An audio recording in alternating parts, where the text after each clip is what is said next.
She was just another passenger in seat 8A, trying to sleep. Then the captain's voice shattered the silence. If there's a combat pilot on board, identify yourself immediately. 300 passengers froze. Because the woman in the green sweater wasn't who anyone thought she was. Before watching full story, comment below from where you watching, also like and subscribe for more stories. Picture this, you're on a plane, 35,000 feet above the Atlantic Ocean. The hum of engines, the dim cabin lights, passengers sleeping or watching movies. Just another routine flight from New York to London. Nothing unusual. Nothing to worry about. Then suddenly, a voice crackles through the speakers.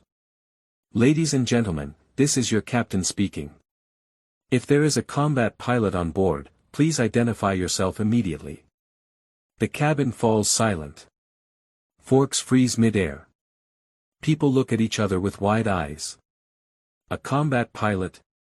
On a commercial flight? What kind of emergency requires a combat pilot? And in seat 8A, a woman in a green sweater stirs from her sleep, completely unaware that her carefully hidden past is about to be exposed in front of 300 strangers. This isn't fiction. This is the story of Captain Mara Dalton, and how one transatlantic flight turned into the most intense hours of her life. If you're watching this, make sure you stay until the end, because what happens in this cockpit will leave you speechless. Her name was Mara Dalton, but nobody on that plane knew who she really was. To the businessman in 8B, she was just another tired passenger. To the flight attendants, she was the quiet woman who politely declined the meal service and asked for just water and a blanket. To everyone else, she was invisible. And that's exactly how Mara wanted it. She had chosen the window seat on purpose. Chosen the overnight flight on purpose. Chosen anonymity on purpose. For the first time in months, she wasn't Captain Dalton. She wasn't the woman who had flown fighter jets in combat zones. She wasn't the decorated pilot with classified missions in her file. She was just Mara. Exhausted. Trying to sleep. Trying to forget. The green sweater she wore still smelled like her mother's house, where she had spent the last 2 weeks trying to feel normal again. Trying to convince herself that she had made the right choice by walking away from military service. Trying to silence the nightmares that woke her up at 3 a.m., drenched in sweat, with the sound of alarms blaring in her ears. Mara pressed her forehead against the cool window and watched the dark Atlantic below. Somewhere down there, cargo ships moved like tiny dots of light. Somewhere up here, she was supposed to find peace. Her eyes grew heavy. The drone of the engines became a lullaby. Finally, after weeks of insomnia, sleep found her. She had no idea it wouldn't last long. It started 90 minutes into the flight. Mara was deep in sleep, the kind of dreamless rest her body desperately needed, when something changed in the cabin. The energy shifted. People stopped talking. The steady hum of normal flight routine was interrupted by a crackle on the intercom. Ladies and gentlemen, this is your captain speaking. The voice was different from the cheerful welcome announcement at takeoff. This voice was tight. Controlled. The kind of voice that's trying very hard not to show panic. We are experiencing a technical situation that requires immediate assistance. If there is anyone on board with combat pilot experience, please make yourself known to the flight crew immediately. Silence. Then whispers. Then nervous laughter from a few passengers who thought it must be some kind of joke. But the flight attendants' faces told a different story. They moved quickly through the aisles, their trained smiles replaced with barely concealed worry. A woman in 12C grabbed her husband's arm. Combat pilot? Why would they need a combat pilot on a commercial plane? The businessman in 8B stopped typing on his laptop. A teenager pulled out her earbuds. Parents held their children a little tighter. And in seat 8A, Mara woke up. At first, she thought she was dreaming. The announcement echoed in her half-conscious mind like a memory from her old life. But then she opened her eyes and saw the flight attendant standing in the aisle, her eyes scanning the passengers with growing desperation. Mara's heart sank. She knew that look. She had seen it before on the faces of soldiers who needed help and didn't know where to find it. The flight attendant moved closer, leaning down to the elderly man in 8C. "Sir, do you know if anyone in this section has military experience?" The man shook his head, confused. Mara closed her eyes again. This wasn't her problem. She had left that life behind. She had promised herself that she was done being the person everyone turned to in a crisis. She was done with the responsibility. Done with the weight of other people's lives on her shoulders. She could stay quiet. Keep her head down. Let someone else step up. But then she heard the flight attendant's voice again, this time closer. "Ma'am." Mara opened her eyes. The flight attendant was looking directly at her, and something in the woman's expression made Mara's training kick in. Years of reading body language, of assessing threats, of making split-second decisions. This wasn't a drill. This was real. "Ma'am, the captain is asking if there's anyone on board with combat pilot experience. Do you know of anyone?" Mara looked past the flight attendant and saw the faces of other passengers. A mother holding a baby. An elderly couple clutching hands. A young man who looked like he was on his way to his first job interview in London. All of them afraid. And in that moment, Mara realized something. She could walk away from the military. She could change her clothes, hide her past, and try to be normal. But she couldn't walk away from who she fundamentally was. She took a breath. "I'm a pilot," she said quietly. The flight attendant leaned closer. "I'm sorry." Mara spoke louder this time, her voice carrying the authority she thought she had buried. "I'm a combat pilot. United States Air Force. I flew F-16s." The cabin erupted in whispers. Heads turned. The businessman in 8B stared at her like she had just revealed she was a secret agent. The elderly man in 8C grabbed her arm and said, "Thank God." The flight attendant's face flooded with relief. "Please come with me immediately." Mara unbuckled her seatbelt and stood up. Every eye in that section of the plane watched her walk toward the front of the aircraft. Her green sweater, her tired face, her ordinary appearance suddenly seemed like a disguise that had been ripped away. She wasn't just Mara anymore. She was Captain Dalton. And she was about to find out why a transatlantic flight needed a combat pilot. The cockpit door opened, and Mara stepped into a world she thought she'd left behind. The captain and first officer were both in their seats, but their body language screamed trouble. The captain's knuckles were white on the controls. The first officer was pale, sweat beading on his forehead. And the dashboard in front of them looked like a Christmas tree of warning lights. Red. Yellow. Flashing. Beeping. The captain glanced back at her, and Mara saw something in his eyes she recognized immediately, the look of someone who was out of their depth and knew it. "You're the combat pilot?" he asked. "Yes, sir. Captain Mara Dalton, U.S. Air Force. Retired." She moved closer to get a better look at the instruments. "What's the situation?" The captain exhaled sharply. "We've lost partial control of our flight systems. Autopilot failed 20 minutes ago. We're on manual now, but that's not the worst part." He pointed to the radar screen. Mara's blood ran cold. There was another aircraft on the screen. Close. Too close. Flying in formation with them in a way that no commercial pilot would ever attempt. "How long has it been there?" Mara asked.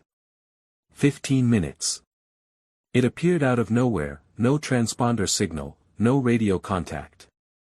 "It's been shadowing us, matching our speed, our altitude. Every time we try to change course, it adjusts with us." Mara studied the radar.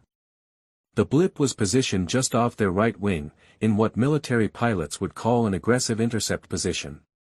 This wasn't some lost private plane. This was deliberate. "Have you contacted air traffic control?" she asked. "Yes. They don't have it on their radar. They think it's a system malfunction on our end." The captain's voice cracked slightly. "But I can see it. We can all see it. It's real." The first officer spoke up, his voice shaky. "There's something else.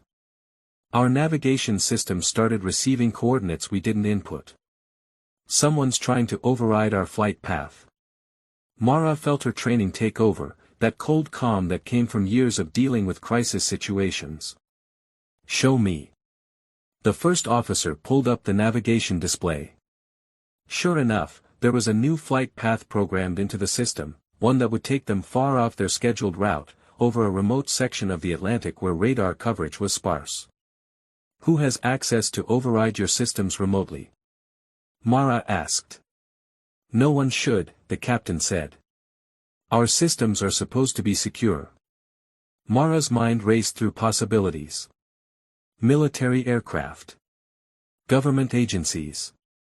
Or something worse. "I need to see outside," she said. "Can you adjust the exterior cameras?" The captain nodded and switched on the camera feed. The screen flickered to life, showing the dark sky and the vast emptiness of the Atlantic below. And there, off the right wing, was the other aircraft. It was unlike anything Mara had seen in commercial aviation. Sleek, dark, with no visible markings or identification. The kind of plane that was designed not to be seen, not to be tracked. "That's not a commercial aircraft," Mara said quietly. "And it's definitely not friendly." The radio crackled to life with a burst of static, and then a voice came through. Cold. Distorted. Speaking in English but with an accent Mara couldn't quite place. "Flight 417, you are off course. Adjust to the coordinates transmitted to your system." The captain looked at Mara in horror. "They're communicating directly with us." Mara grabbed the radio microphone. Years of military protocol kicked in. "This is a civilian aircraft on a scheduled transatlantic route. Identify yourself and state your intentions." There was a pause, then the voice came back. "Flight 417, comply or face consequences." The unknown aircraft suddenly banked closer, cutting across their path in a maneuver that made the entire plane shudder. Gasps and screams echoed from the cabin behind them. "They're trying to force us off course," Mara said, her voice steady despite the adrenaline surging through her veins. "They want us to follow their flight path to that remote location." "What do we do?" the first officer asked, his hands shaking on the controls. Mara looked at the instruments, calculating distances, speeds, options. In her mind, she was back in the cockpit of an F-16, facing down hostile aircraft over foreign territory. The training never left you. The instincts never died. "We don't comply," she said firmly. "And we don't let them intimidate us." "Captain, do you have full manual control?" "Yes, but I'm a commercial pilot. I don't know how to handle aggressive aircraft." "I do," Mara said. "With your permission, I'd like to take the co-pilot's seat." The captain nodded immediately. "Anything. Just help us." The first officer slid out of his chair, still pale and sweating. Mara took his place, her hands finding the controls like they were old friends. The yoke felt different from a fighter jet stick, but the principles were the same. Physics didn't change just because you were flying a Boeing instead of an F-16. She scanned the instruments again, noting their fuel levels, their altitude, their speed. Then she looked at the radar screen and the position of the hostile aircraft. "Okay," she said quietly. "Here's what we're going to do. They expect us to panic. They expect us to either comply or try to run. We're going to do neither." "What's the third option?" the captain asked. Mara's jaw set in determination. "We're going to outmaneuver them." What happened next would be talked about in aviation circles for years to come. Mara took control of the aircraft with a steady hand and a clear mind. The hostile plane continued to shadow them, occasionally making aggressive passes that sent passengers in the cabin into panic. But Mara had seen this tactic before. It was intimidation, pure and simple. "They're testing us," she explained to the captain. "Seeing how we react. Every time we flinch, they get bolder." The radio crackled again. "Flight 417, you have 1 minute to comply. Adjust course now." Mara didn't respond. Instead, she watched the radar, tracking the hostile aircraft's movements. It was flying in a predictable pattern, aggressive passes followed by repositioning. Whoever was piloting it was skilled, but they were also following a playbook. And Mara knew that playbook. "They're going to make another pass in about 30 seconds, she said. "When they do, I'm going to adjust our altitude and speed in a way they won't expect. Hold on." The captain gripped his armrest. "This is a commercial aircraft with 300 passengers. We can't do combat maneuvers." "We're not doing combat maneuvers," Mara said calmly. "We're doing evasive flying. There's a difference. Trust me." On the radar, the hostile aircraft began its approach. Mara watched it get closer, closer, waiting for the exact right moment. "Now," she said, and pushed the controls forward. The plane descended rapidly, a controlled drop that sent loose items flying in the cabin and made passengers scream. But it was calculated, precise. The hostile aircraft, expecting them to stay level or climb, shot past them, overshooting its intercept point. Mara immediately pulled up and adjusted their heading, putting distance between them and their pursuer. "That bought us maybe 2 minutes," she said. "But they'll recover and come back." "What's the endgame here?" the captain asked. "We can't outrun them. We don't have weapons. We're a sitting duck." Mara's mind worked through scenarios. He was right, in a prolonged engagement, a commercial aircraft couldn't win against a military-grade plane. But they didn't need to win. They just needed to survive long enough to get help. "Do we have communication with any military channels?" she asked. "No, we're on civilian frequencies only." "Then we need to get someone's attention. Somewhere there are satellites watching this airspace. Somewhere there are military early warning systems. We need to make ourselves visible." She adjusted their transponder settings, switching on every identification system the plane had. Their radar signature would now be broadcasting loudly to anyone who was looking. "That's going to alert air traffic control that something's wrong," the captain said. "That's exactly what I want," Mara replied. Just as Mara was calculating their next move, the cockpit intercom buzzed with urgent energy. "Cockpit, this is Julia in the back." The head flight attendant's voice was tense. "We have a situation. 2 passengers in business class are acting strangely. They keep trying to access the service compartment, and one of them just said something about needing to complete the mission. The other passengers near them are getting scared." Mara's blood turned to ice. This wasn't just an external threat. There were people on board working with whoever was flying that hostile aircraft. "Do not let them access any compartments," Mara said into the intercom. "Keep them in their seats. Use force if necessary. This is a security situation." She switched off the intercom and looked at the captain. "This is coordinated. The aircraft outside, the passengers inside. Someone planned this carefully." "But why?" the captain asked. "What do they want?" Mara thought about the forced flight path, the remote coordinates, the timing of everything. "They want this plane. Or they want something on this plane. Or." She paused, a terrible thought forming. "Or they want someone on this plane." The realization hit her like a physical blow. What if this wasn't random? What if she was the target? Mara had enemies. During her time in the Air Force, she had flown missions that disrupted operations, took out targets, made powerful people very angry. She had walked away from service because her last mission had gone wrong, ended badly, cost lives. She had thought that by retiring, by disappearing into civilian life, she could escape that world. But maybe that world hadn't let her go. "Captain," she said slowly, "I need to ask you something. Was there anything unusual about the passenger manifest for this flight? Any last-minute bookings? Any flags in security screening?" The captain shook his head. "Not that I was informed of." "Why?" Before Mara could answer, the hostile aircraft made another aggressive pass, this time so close that the turbulence rocked the entire plane. Warning alarms blared. The captain struggled to keep control.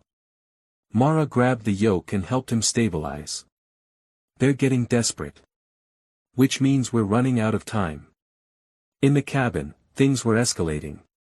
The two suspicious passengers had become openly hostile. Other passengers had moved away from them, pressing themselves into the aisles. The flight attendants had formed a human barrier, but everyone could sense the violence about to break loose. One of the men stood up, his jacket falling open just enough for people to see what looked like a weapon tucked into his waistband. "Everyone stay calm," he said in a flat voice. "We don't want to hurt anyone. But this plane is changing course." A woman screamed. A child started crying. But then something unexpected happened. From seat 24D, a large man in a business suit stood up. "I don't think so," he said quietly. The suspicious passenger turned, his hand moving toward his jacket. But the businessman was faster. In one smooth motion, he covered the distance between them and tackled the man to the ground. The weapon skittered across the floor. Chaos erupted. The second suspicious passenger tried to run toward the cockpit, but passengers blocked his way. A retired police officer in 18B grabbed him. Within seconds, both threats were neutralized by ordinary people who refused to be victims. In the cockpit, Mara heard the commotion through the door. "They've got them," the captain said, listening to updates from the cabin crew. "The passengers subdued them." Mara felt a surge of pride. In a crisis, people showed their true character. These weren't trained soldiers. They were regular people, businessmen, tourists, families, who had found courage when it mattered most. But the threat outside remained. The hostile aircraft was still there, circling, waiting. And then the radio crackled again, but this time the voice was different. Not distorted. Clear. Speaking with an accent Mara suddenly recognized. "Captain Dalton," the voice said. "I know you're on that plane. I know you're in that cockpit. This ends when you comply." The captain stared at her. "They know your name." Mara closed her eyes briefly. "I know that voice," she said quietly. "His name is Viktor Kozlov. I faced him in a combat situation 3 years ago. My squadron intercepted his team over a disputed zone. We won. His brother didn't make it." "This is personal," the captain whispered. "Yes," Mara said. "He's been hunting me. And I led him right to 300 innocent people." The guilt threatened to overwhelm her, but she pushed it down. There would be time for guilt later. Right now, she had to think. "Victor," she said into the radio, using his name deliberately. "You want me? Fine. But these people have nothing to do with our past. Let them go." Victor's laugh came through the speakers. "You think I'm here for revenge?" "No, Captain. I'm here to prove a point. You took everything from me. Now I'm taking everything from you." Mara's mind worked through the possibilities at lightning speed. Victor had the advantage. He had a military aircraft, weapons, and position. But he also had limitations. This was international airspace, heavily monitored. Every minute they stayed in the air increased the chance of military intervention. He had a window of opportunity, and it was closing. Which meant he was going to make his move soon. "Captain," Mara said, "I need you to listen carefully. In about 3 minutes, help is going to arrive. I've been broadcasting our position and situation on every frequency available. Somewhere, someone is scrambling jets to intercept. Victor knows this too. So what's he going to do? He's going to try to force us down before help arrives. He'll have to make a choice, either shoot us down and kill everyone, or force us to land where he wants us. Which do you think he'll choose? Mara thought about Victor, about the man she had encountered years ago. He was ruthless but not mindless. He wanted to hurt her, yes, but he also wanted her to know she had been beaten. Shooting them down would be too quick, too impersonal. He'll force us down, she said. Which means we have one chance to turn this around. She explained her plan quickly. It was risky. It required perfect timing and a level of flying precision that pushed the limits of what a commercial aircraft could do. The captain listened, his face growing paler with each word. That's insane, he said when she finished. Yes, Mara agreed. But it's the only way. On the radar, Victor's aircraft was repositioning for what would clearly be a final aggressive maneuver. This was it. The end game. Mara's hands found the controls, muscle memory taking over. In her mind, she wasn't in a Boeing cockpit anymore. She was back in the F-16, where split-second decisions meant the difference between life and death. Here he comes,